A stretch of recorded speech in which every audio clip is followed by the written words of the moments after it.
الله أكبر.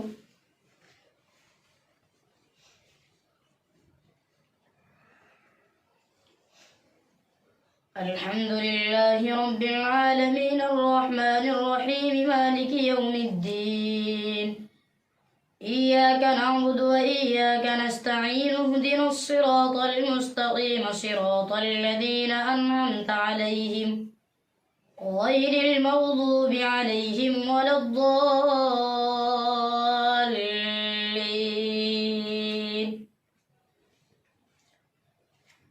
لن تنالوا البر حتى تنفقوا مما تحبون وما تنفقوا من شيء فإن الله به عليم. كل الطعام كان حلا لبني إسرائيل إلا ما حرم إسرائيل على نفسه من قبل أن تنزل التوراة. قل فأتوا بالتوراة فاتلوها إن كنتم صادقين. فمن افترى على الله الكذب من بعد ذلك فأولئك هم الظالمون. قل صدق الله. فاتبعوا ملة إبراهيم حنيفا وما كان من المشركين. إن أول بيت وضع للناس للذي ببكة مباركا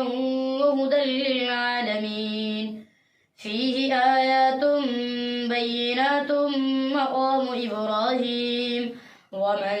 دخله كان آمنا. ولله على الناس حج البيت من استطاع إليه سبيلا ومن كفر فإن الله غني عن العالمين. قل يا أهل الكتاب لم تكفرون بآيات الله والله شهيد على ما تعملون. قل يا أهل الكتاب لم تصدون عن سبيل الله من آمن تبغونها عوجا وأنتم شهداء وما الله بغافل عما تعملون. يا أيها الذين آمنوا إن تطيعوا فريقا من الذين أوتوا الكتاب يردوكم بعد إيمانكم كافرين. وكيف تكفرون وأنتم تتلى عليكم آيات الله وفيكم رسوله ومن يعتصم بالله فقد هدي إلى صراط مستقيم. يا أيها الذين آمنوا اتقوا الله حق تقاته ولا تموتن إلا وأنتم مسلمون.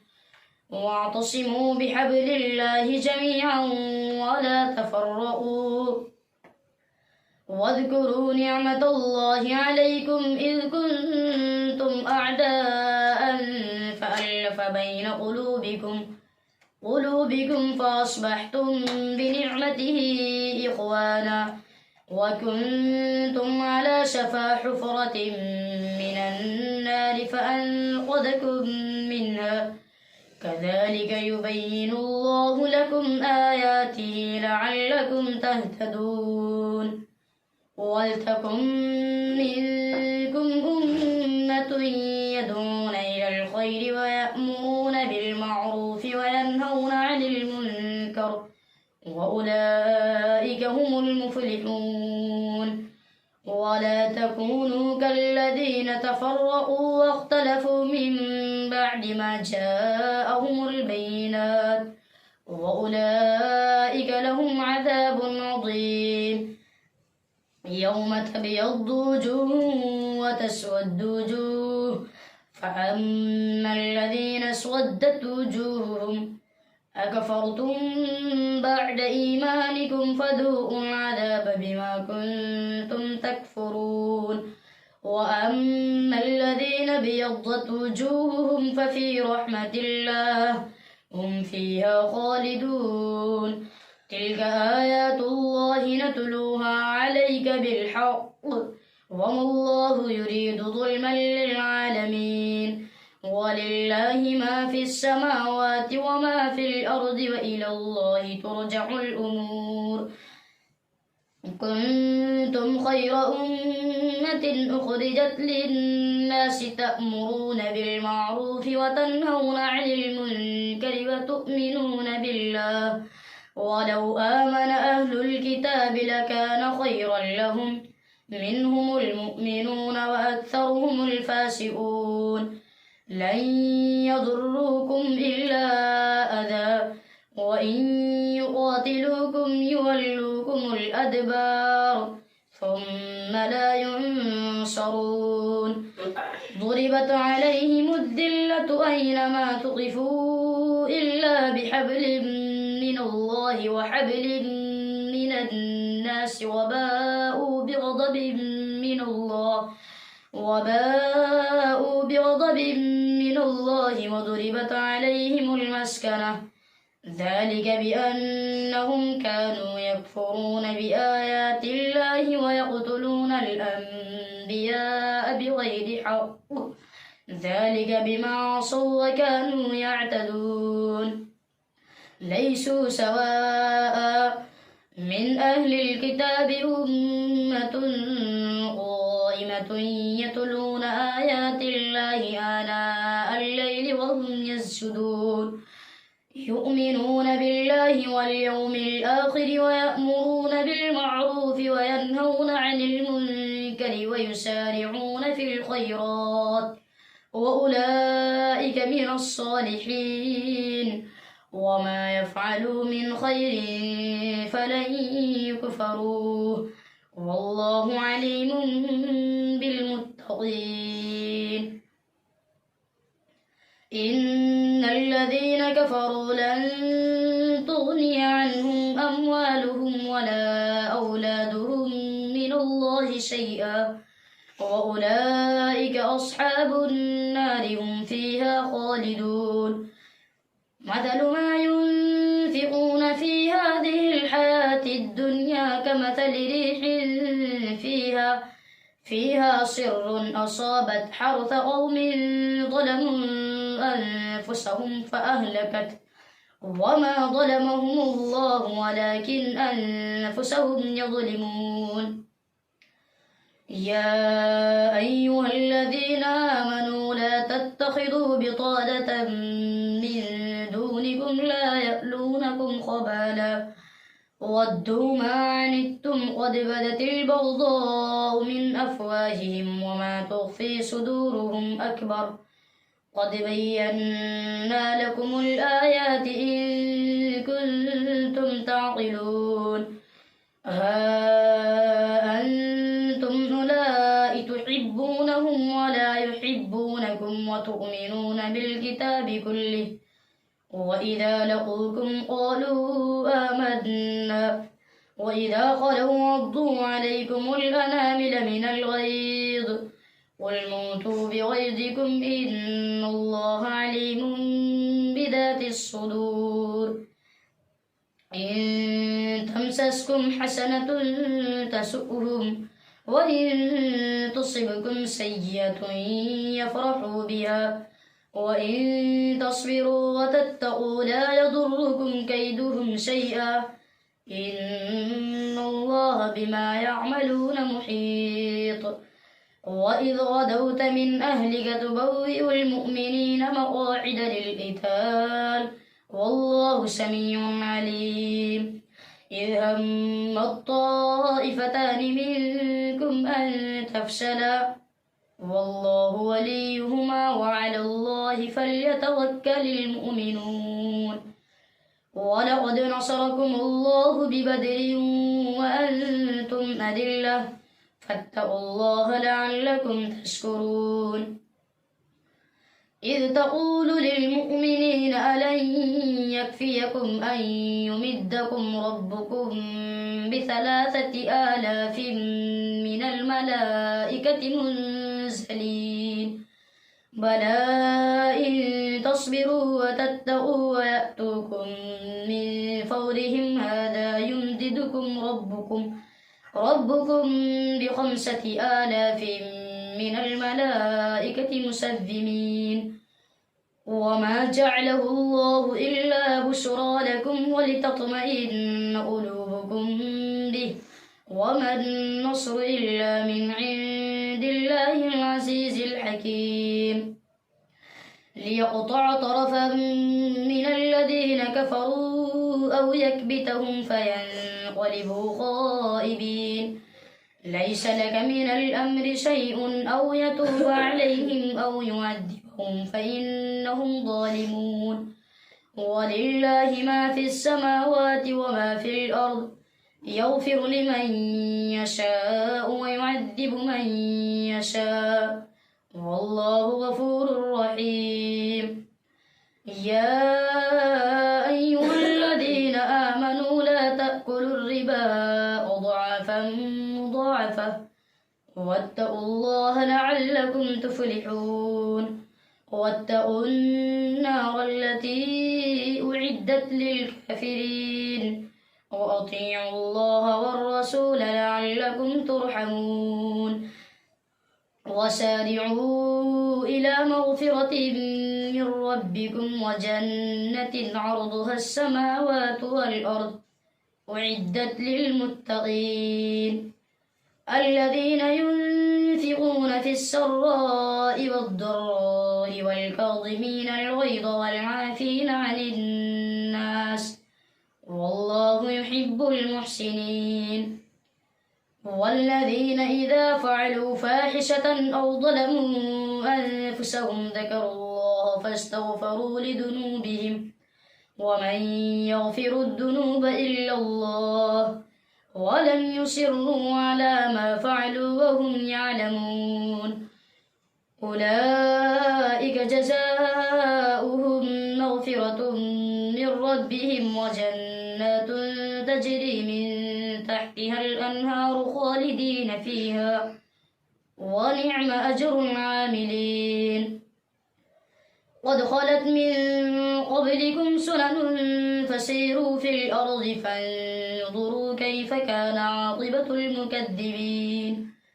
هذا بيان للناس وهدى وموعظة للمتقين ولا تهنوا ولا تحزنوا وأنتم الأعلون إن كنتم مؤمنين إن يمسسكم قرح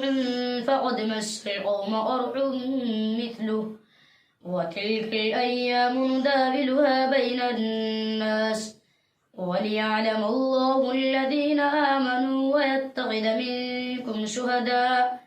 والله لا يحب الظالمين وليمحص الله الذين آمنوا ويمحق الكافرين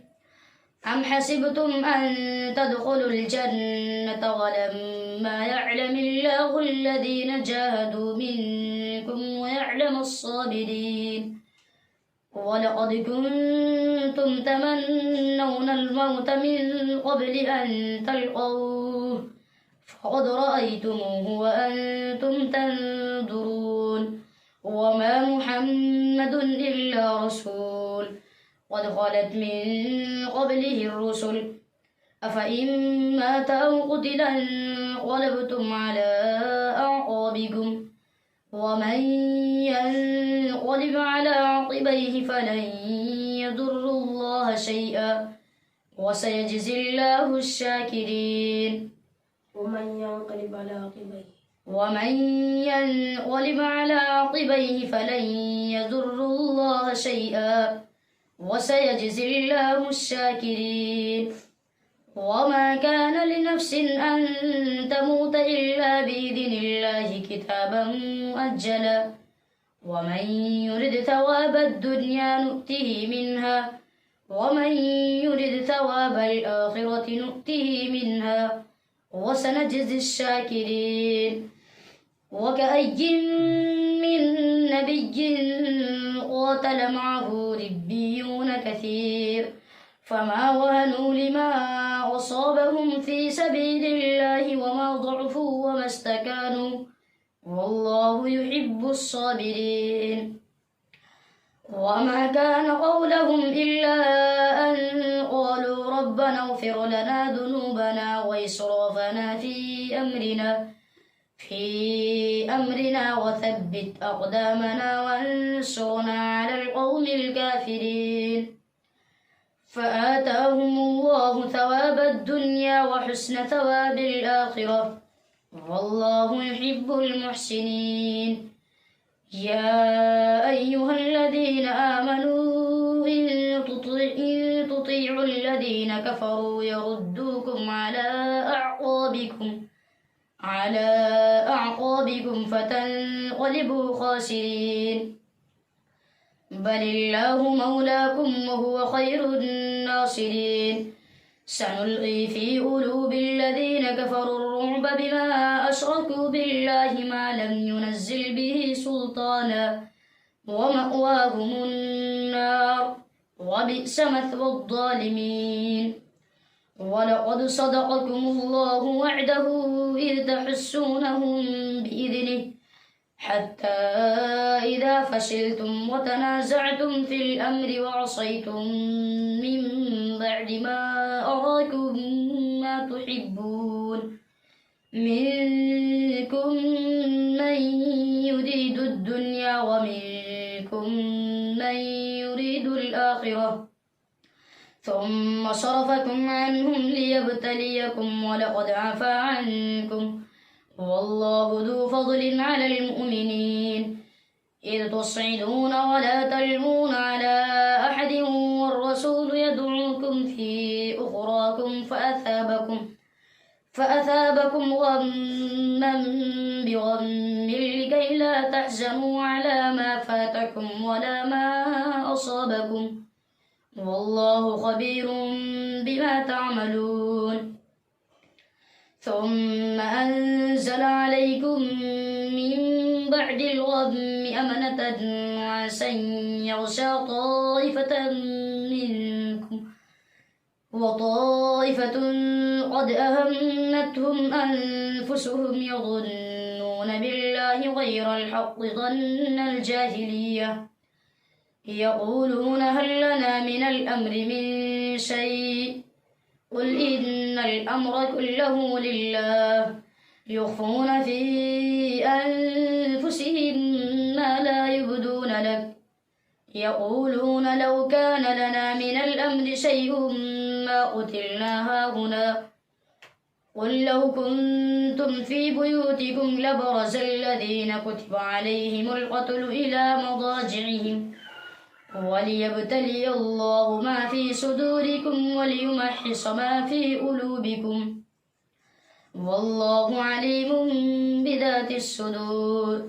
إن الذين تولوا منكم يوم التقى الجمعان إنما استزلهم الشيطان ببعض ما كسبوا ولقد عفى الله عنهم إن الله غفور حليم.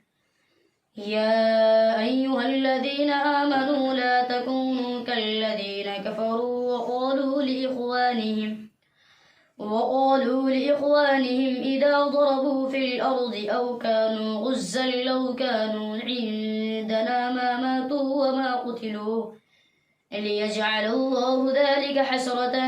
في قلوبهم والله يحيي ويميت والله بما تعملون بصير. ولئن قتلتم في سبيل الله أو متم لمغفرة من الله ورحمة خير مما يجمعون. ولئن متم أو قتلتم لإلى الله تحشرون. فبما رحمة من الله لنت لهم ولو كنت فظا غليظ القلب لانفضوا من حولك فاعف عنهم واستغفر لهم وشاورهم في الأمر فإذا عزمت فتوكل على الله إن الله يحب المتوكلين. إن ينصركم الله فلا غالب لكم وإن يخذلكم فمن ذا الذي ينصركم من بعده وعلى الله فليتوكل المؤمنون وما كان لنبي أن يغل ومن يغل يأت بما غل يوم القيامة ثم توفى كل نفس ما كسبت وهم لا يظلمون أفمن اتبع رضوان الله كمن باء بسخط من الله ومأواه جهنم وبئس المصير هم درجات عند الله والله بصير بما يعملون لقد من الله على المؤمنين إذ بعث فيهم رسولا من أنفسهم يتلو عليهم آياته ويزكيهم ويعلمهم الكتاب والحكمة وإن كانوا من قبل لفي ضلال مبين أولما أصابتكم مصيبة قد أصبتم مثليها قلتم أن هذا قل هو من عند أنفسكم إن الله على كل شيء قدير وما أصابكم يوم التقى الجمعان فبإذن الله وليعلم الذين نافقوا وقيل لهم تعالوا قاتلوا في سبيل الله أو ادفعوا قالوا لو نعلم قتالا لاتبعناكم وهم للكفر يومئذ أقرب منهم للإيمان يقولون بأفواههم ما ليس في قلوبهم والله أعلم بما يكتمون الذين قالوا لإخوانهم اقعدوا لو أطاعونا ما قتلوا قل فادرءوا عن أنفسكم الموت إن كنتم صادقين ولا تحسبن الذين قتلوا في سبيل الله أمواتا بل أحياء عند ربهم يرزقون فرحين بما آتاهم الله من فضله ويستبشرون بالذين لم يلحقوا بهم من خلفهم ألا خوف عليهم ولا هم يحزنون يستبشرون بنعمة من الله وفضل وأن الله لا يضيع أجر المؤمنين الله أكبر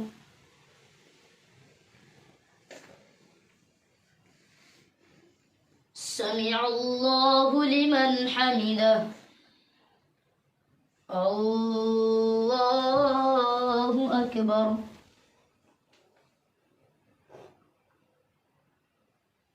الله أكبر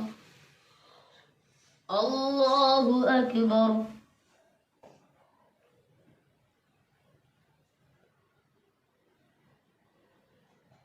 الله أكبر الحمد لله رب العالمين الرحمن الرحيم مالك يوم الدين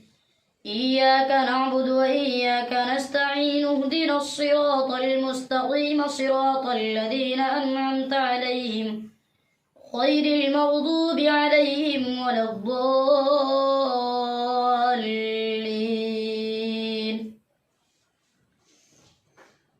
الذين استجابوا لله والرسول من بعد ما أصابهم القرح للذين أحسنوا منهم واتقوا أجر عظيم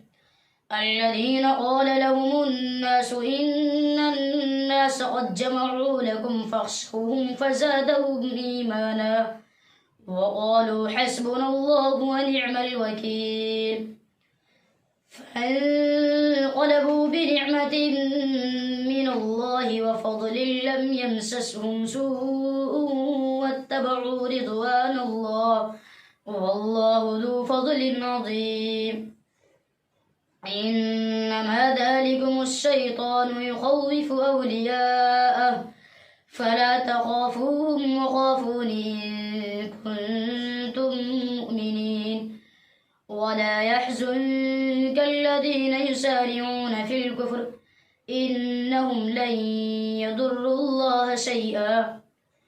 يريد الله ألا يجعل لهم حظا في الآخرة ولهم عذاب عظيم إن الذين اشتروا الكفر بالإيمان لن يضروا الله شيئا ولهم عذاب أليم ولا يحسبن الذين كفروا أنما نملي لهم خير لأنفسهم إنما نملي لهم ليزدادوا إثما ولهم عذاب مهين ما كان الله ليذر المؤمنين على ما أنتم عليه حتى يميز الخبيث من الطيب وما كان الله ليطلعكم على الغيب ولكن الله يجتبي من رسله من يشاء فآمنوا بالله ورسله وإن تؤمنوا وتتقوا فلكم أجر عظيم ولا يحسبن الذين يبخلون بما آتاهم الله من فضله هو خيرا لهم بل هو شر لهم سيطوقون ما بخلوا به يوم القيامة ولله ميراث السماوات والأرض والله بما تعملون خبير لقد سمع الله قول الذين قالوا إن الله فقير ونحن أغنياء سنكتب ما قالوا وقتلهم الأنبياء بغير حق ونقول ذوقوا عذاب الحريق ذلك بما قدمت أيديكم وأن الله ليس بظلام للعبيد الذين قالوا إن الله عهد إلينا ألا نؤمن لرسول حتى يأتينا بقربان تأكله النار قل قد جاءكم رسل من قبلي بالبينات وبالذي قلتم فلم قتلتموهم إن كنتم صادقين فإن كذبوك فقد كذب رسل من قبلك جاءوا بالبينات والزبر والكتاب المنير كل نفس ذائقة الموت وإنما توفون أجوركم يوم القيامة فمن زحزح عن النار وأدخل الجنة فقد فاز وما الحياة الدنيا إلا متاع الغرور لتبلغن في أموالكم وأنفسكم ولتسمعن من الذين أوتوا الكتاب من قبلكم ومن الذين أشركوا أذى كثيرا وإن تصبروا وتتقوا فإن ذلك من عزم الأمور وإذ أخذ الله ميثاق الذين أوتوا الكتاب لتبيننه للناس ولا تكتمونه فنبذوه وراء ظهورهم واشتروا به ثمنا قليلا فبئس ما يشترون لا تحسبن الذين يفرحون بما أتوا ويحبون أن يحمدوا بما لم يفعلوا فلا تحسبنهم بمفازة من العذاب ولهم عذاب أليم ولله ملك السماوات والأرض والله على كل شيء قدير إن في خلق السماوات والأرض واختلاف الليل والنهار لآيات لأولي الألباب الذين يذكرون الله قياما وقعودا وعلى جنوبهم ويتفكرون في خلق السماوات والأرض ربنا ما خلقت هذا باطلا سبحانك فقنا عذاب النار. ربنا إنك من تدخل النار فقد أخزيته وما للظالمين من أنصار. ربنا إننا سمعنا مناديا ينادي للإيمان أن آمنوا بربكم فآمنا. ربنا فاغفر لنا ذنوبنا وكفر عنا سيئاتنا وتوفنا مع الأبرار. ربنا وآتنا ما وعدتنا على رسلك ولا تخزنا يوم القيامة إنك لا تخلف الميعاد. فاستجاب لهم ربهم أني لا أضيع عمل عامل منكم من ذكر أو أنثى بعضكم من بعض. فالذين هاجروا وأخرجوا من ديارهم وأوذوا في سبيلي وقاتلوا وقتلوا لأكفرن عنهم سيئاتهم ولأدخلنهم جنات تجري من تحتها الأنهار ثوابا من عند الله والله عنده حسن الثواب. لا يغرنك تقلب الذين كفروا في البلاد متاع قليل ثم مأواهم جهنم وبئس المهاد. لكن الذين اتقوا ربهم لهم جنات تجري من تحتها الأنهار خالدين فيها نزلا من عند الله وما عند الله خير للأبرار. وإن من أهل الكتاب لمن يؤمن بالله وما أنزل إليكم وما أنزل إليهم خاشعين لله لا يشترون بآيات الله ثمنا قليلا أولئك لهم أجرهم عند ربهم إن الله سريع الحساب. يا أيها الذين آمنوا اصبروا وصابروا ورابطوا واتقوا الله لعلكم تفلحون. يا أيها الناس اتقوا ربكم الذي خلقكم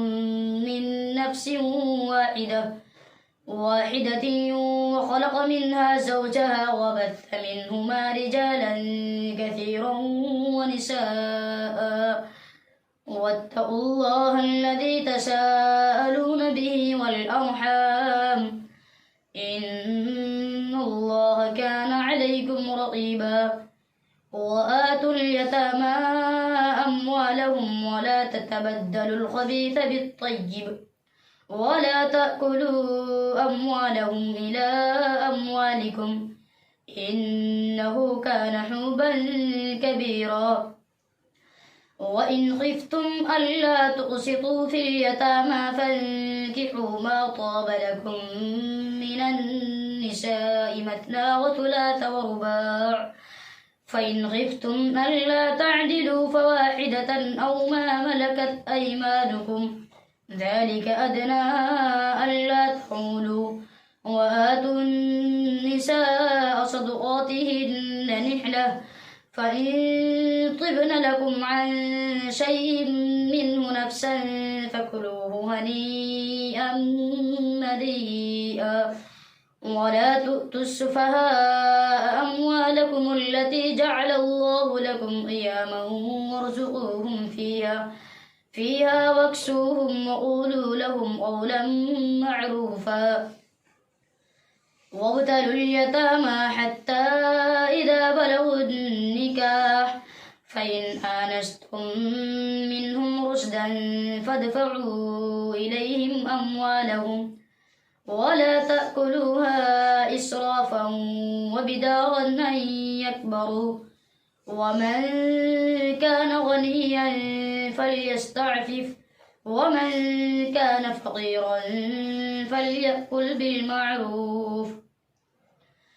فإذا دفعتم إليهم أموالهم فأشهدوا عليهم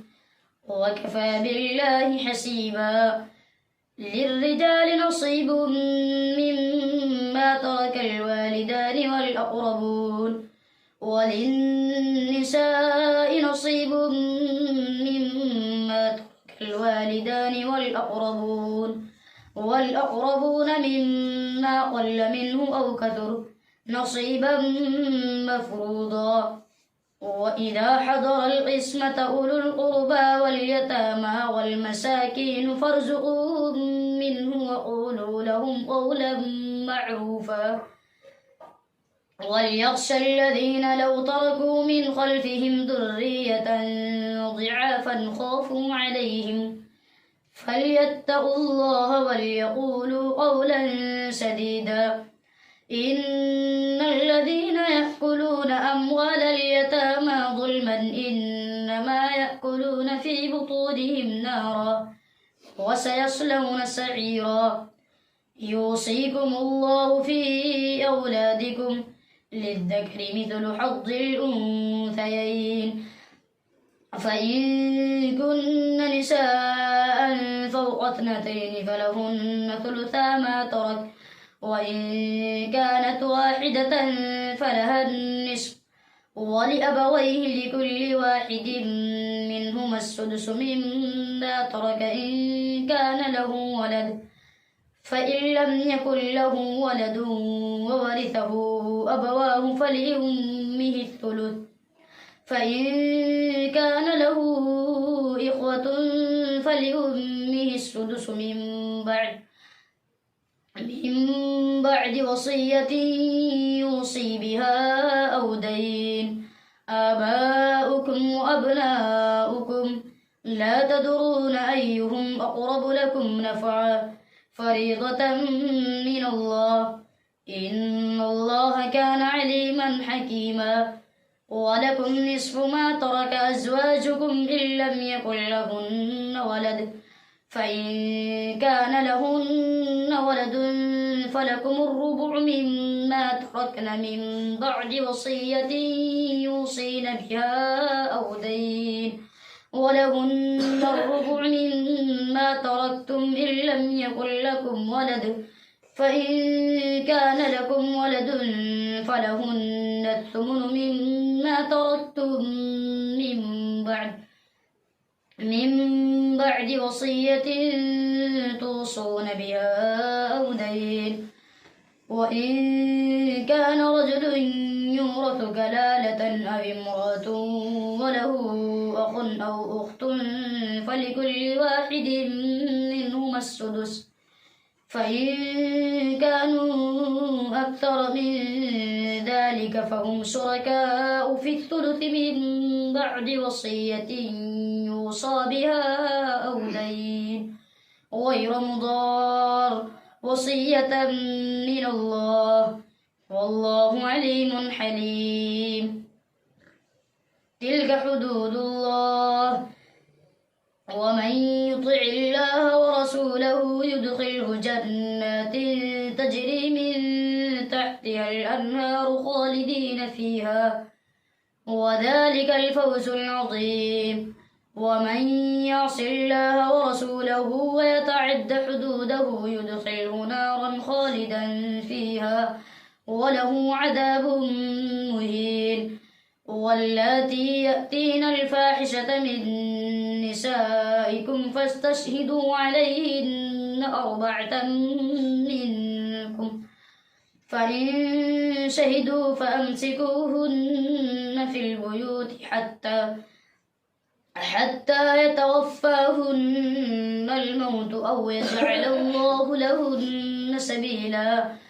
واللذان يأتيانها منكم فآذوهما فإن تابا وأصلحا فأعرضوا عنهما إن الله كان توابا رحيما.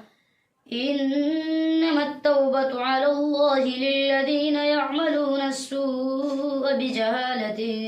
ثم يتوبون من قريب فأولئك يتوب الله عليهم وكان الله عليما حكيما وليست التوبة للذين يعملون السيئات حتى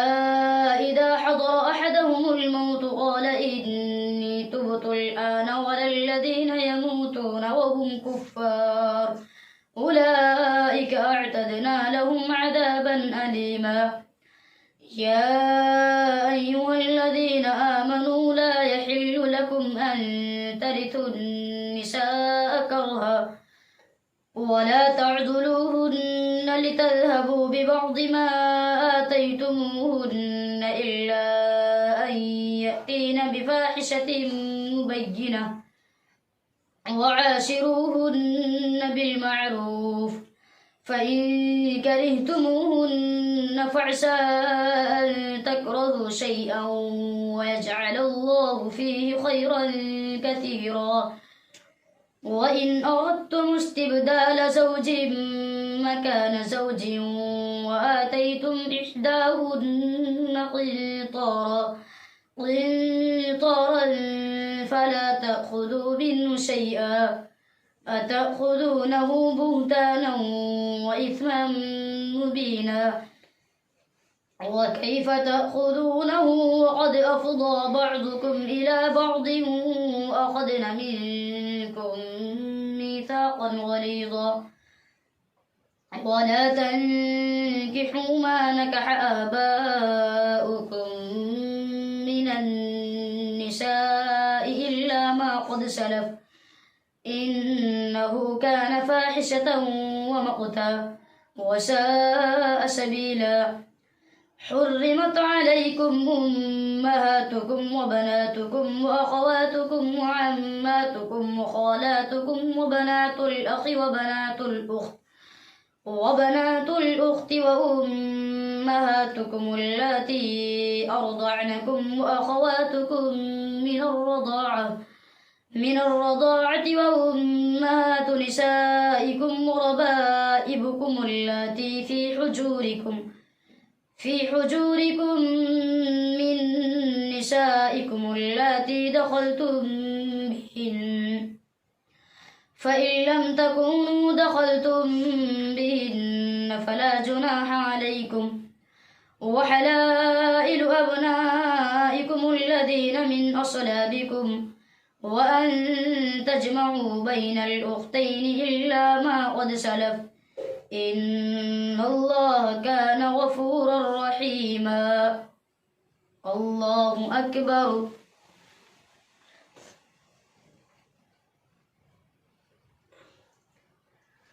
سمع الله لمن حمده الله أكبر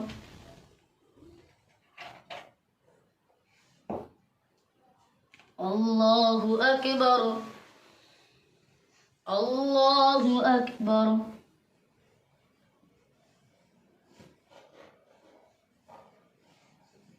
الله أكبر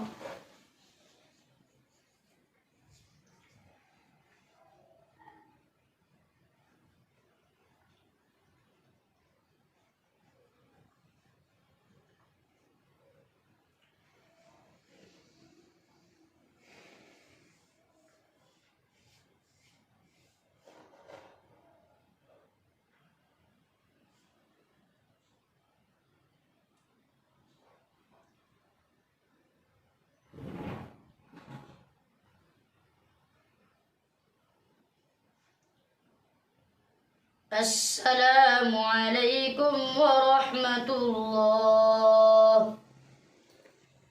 السلام عليكم ورحمة الله